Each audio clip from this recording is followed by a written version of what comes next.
You know that feeling? Stepping into a truly luxurious hotel lobby. Yeah. It's quiet, grand. The service is just seamless. Anticipatory almost. Oh, yeah, that feeling of pure indulgence, like every detail's been thought of just for you. Exactly. And while that experience is fascinating, the actual business behind all that opulence, I think that's even more compelling. Hmm. So today, we're doing a deep dive into Schloss Bangalore Ltd. That's the company running the Leela Palaces Hotels and Resorts. Right. And we're focusing specifically on their Q1 FY26 results, just announced. We want to get under the hood, really understand what's driving this luxury giant, especially now, right after their IPO. And we've definitely waded through the material for you, the official board meeting stuff, press releases, the full earnings call transcript, their big investor presentations. Well, it works. Pretty much. But the idea isn't just to spit numbers back at you. We want to pull out the key insights, the why behind the figures. Think of it as your shortcut to really understanding what's happening with Leela. Okay, mission set then. Let's quickly get a solid grasp of their current health, their strategic thinking, and what it all signals for luxury travel, both in India and maybe even beyond. Sounds good. So where do we start? Let's unpack what makes Leela stand out for you. Well, first off, Schloss Bangalore Ltd., operating the Leela brand. It's unique, right? India's only listed pure-play luxury hotel company. And backed by Brookfield, the global investment firm. That's a significant point, too. Absolutely. But core to Leela, I think, is their value proposition. It's deep-rooted. This is a brand with, 4 decades of history and over 250 global awards. I mean, Travel Plus Leisure named them the #1 hospitality brand globally in 2020 and 2021. And still top 3 recently, too. Right? Yeah, 23 and 24. But it goes beyond awards. It's their philosophy. Atithi Devo Bhava. Guest is God. Exactly. It sounds like a nice tagline, but it seems genuinely baked into their service commitment. Okay, so that philosophy, how does it actually play out in the real world, in the metrics? Does it give them a tangible edge? It really seems to. Look at their Net Promoter Score, their NPS. It's 86. 86. Wow. How does that compare? It's reportedly a full 10 points higher than any other peer they track. That's significant. Definitely. And that guest loyalty, that focus, it translates directly to pricing power. Their RevPay revenue per available room, it's nearly 3 times the overall Indian average. 3 times. Okay, that's market leadership right there. They command the highest premiums. You really do. That intense guest focus seems to be paying off quite literally. So understanding that unique brand identity, that almost obsessive customer focus, Yeah. that's key to grasping their performance. I think so. It underpins everything else, especially the financials we're about to get into. Right. Let's pivot to those Q1 results then. This is the first quarter reported since their big IPO back in June 2025. Yeah, the 35,000 million one. That was oversubscribed 4.7 times, wasn't it? Shows a lot of market belief. It does. So how did they actually perform? Did the results validate that confidence? Well, the numbers are pretty strong. For the quarter ending June 30th, 2025, total revenue jumped 25% year-on-year, came in at $3,013 million. Okay, solid top-line growth. What about profitability? Even better, actually. EBITDA soared 63% year-on-year to $12,280 million. 63%. That's huge. It is. And that pushed their EBITDA margin up significantly. It hit 42.5%. That's like a 980 basis point improvement. Wow. And the bottom line, profit after tax. That's maybe the biggest story. They turned profitable. PAT came in at $87 million. Remember, Q1 last year, they had a loss of $750 million. Quite the turnaround. What drove that shift from loss to profit? 2 main things, really. About $494 million came from just better business momentum, stronger operations, and importantly, they saved around $332 million on finance costs, thanks to that debt reduction post-IPO. Makes sense. So the IPO effect is already visible on the bottom line through lower interest payments. Definitely. Okay, strong financials. But what about the hotel operations themselves? Occupancy, rates? What drove those revenue numbers? Operationally, things look good too. Occupancy was up 4% year-on-year, hitting 63.6%. Okay. Their average daily rate, the ADR, grew a healthy 13% year-on-year, reaching $18,817. So people are paying more per night. They are. And when you combine occupancy and ADR, you get RevPAR. That was up 20% year-on-year to $11,963. 20% RevPay growth. Yeah. How does that stack up against the broader luxury market in India? That's the key point of outperformance. The overall Indian luxury segment grew RevPAR by about 10% in the same period. Leela did double that at 20%. So they're significantly outpacing their peers. They're gaining share. It certainly looks that way. They're not just riding the market wave, they're actively generating more growth within it. Where did that growth come from specifically? Was it mainly room revenue or other parts of the business? It was pretty broad-based. The retail segment, which is mostly rooms, is still the biggest chunk, about 55% of the total. That grew 17%. Still strong. Yep. And food and beverage, F&B, also did well, grew 16%, and it makes up almost 39% of their revenue. That shows their focus on dining isn't just an amenity, it's a real revenue driver. Right. F&B is a huge part of the luxury hotel experience. Absolutely. Even their hotel management agreement fees grew 20%. And maybe most telling, they saw double-digit RevPAR growth across all their owned hotels. Every single one. Every one.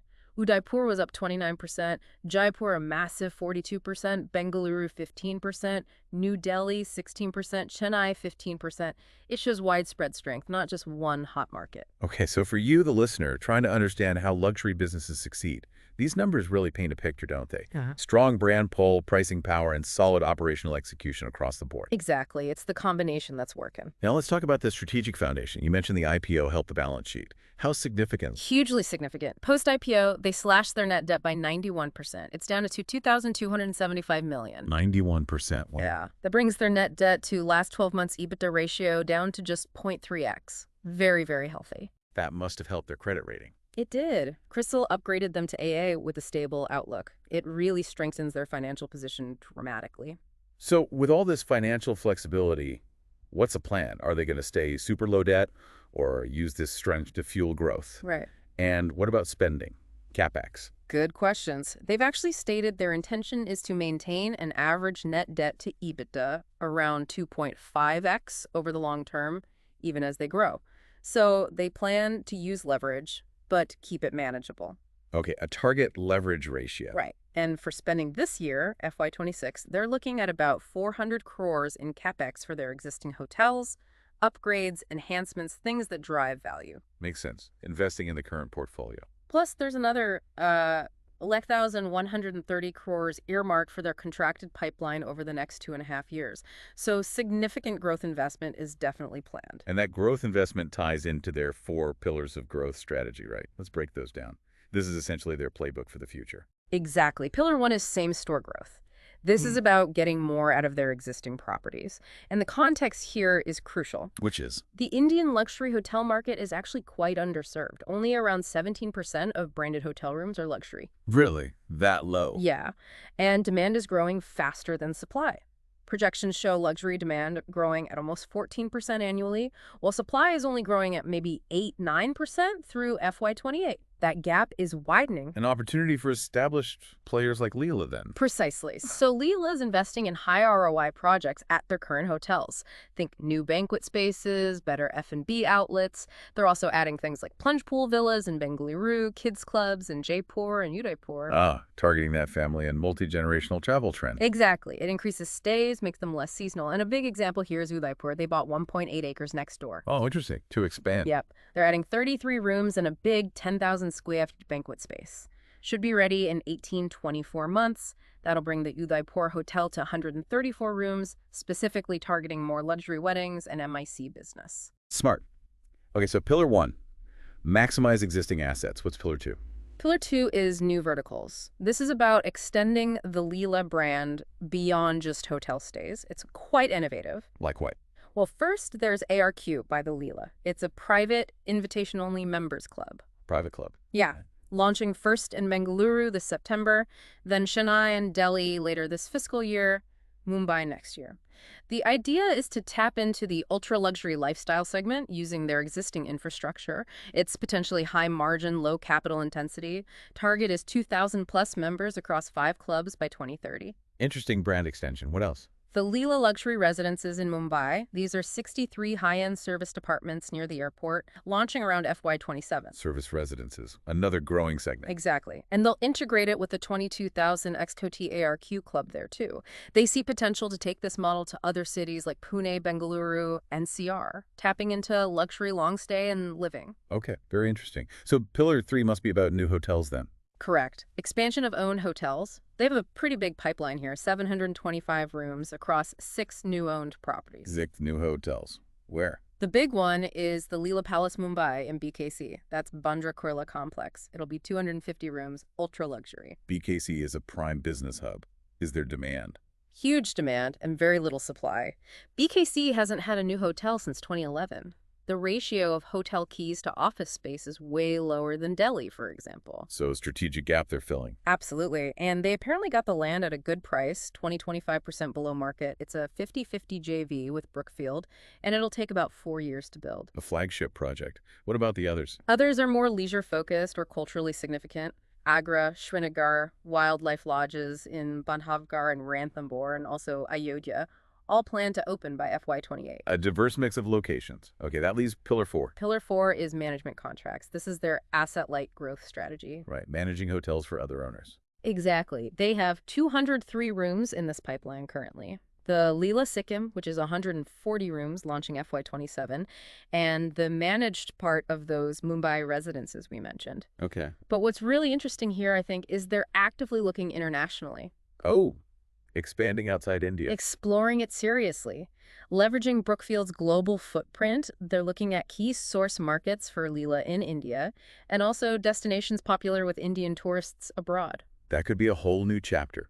So this 4-pillar strategy, it's comprehensive. Yeah. It's not just more rooms. It's optimizing, diversifying into lifestyle, strategic new builds, and asset-light expansion, potentially globally. Precisely. It's about building a whole luxury ecosystem around the brand. Okay, strategy sounds robust. But day-to-day operations matter hugely in luxury. Any operational highlights or innovations from the quarter that caught your eye? Yeah, a couple of things. They launched a new website, Yeah. and apparently it's driven a 72% jump in revenue through their direct channel. 72%. That's massive. Cuts out the middleman, boosts margins. Exactly. And an 80% increase in direct booking volume. So the digital push is working. Good to see. Anything else on the ground? They also renovated and relaunched the Quib, their well-known restaurant at the Leela Palace, New Delhi, and they did it in just 21 days. Shows efficiency in keeping the product fresh. Impressive speed. What about market conditions? Any bumps in the road during Q1? Management did mention a brief, maybe 2-week blip in May. Some geopolitical tension and a specific security operation apparently caused a temporary dip. Ah, okay. How did they weather that? They noted the luxury segment tends to be pretty resilient, inelastic, and bounces back quickly. Plus, strong domestic Indian demand, especially for those family experiences in places like Jaipur and Udaipur, help provide a cushion. So fundamentals remain strong despite a temporary wobble. Okay, looking ahead then, what's the outlook? What is it guiding for? They sound pretty confident. For the full year, FY26, they're guiding for mid to high teens growth in overall EBITDA. Mid to high teens. Solid.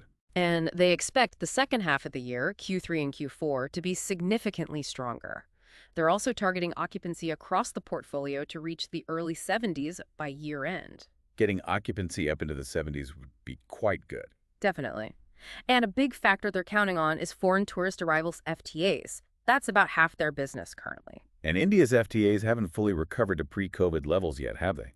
Not quite. So they see significant upside there, especially during the peak tourist season from October to March. Potential tailwind then. What about the longer term? You mentioned doubling EBITDA. Yeah, that's their big target. Over 2,000 crores or 20,000 million in EBITDA by FY30. That's essentially doubling their FY25 number. They believe executing consistently on those 4 pillars will get them there. Ambitious, but sounds like they have a clear plan. And we should probably mention their ESG focus too, right? It seems quite integrated. It does. Things like upcycling floral waste, using carbon-neutral tea, supporting local artists, aiming for net zero by 2050, using 50% renewable energy. It's clearly part of their overall strategy, not just an add-on. Right. A holistic view. Okay, so we've really unpacked Schloss Bangalore Ltd here. It feels like a company firing on multiple cylinders, strong financials, clear strategy, operational improvements, and a powerful brand.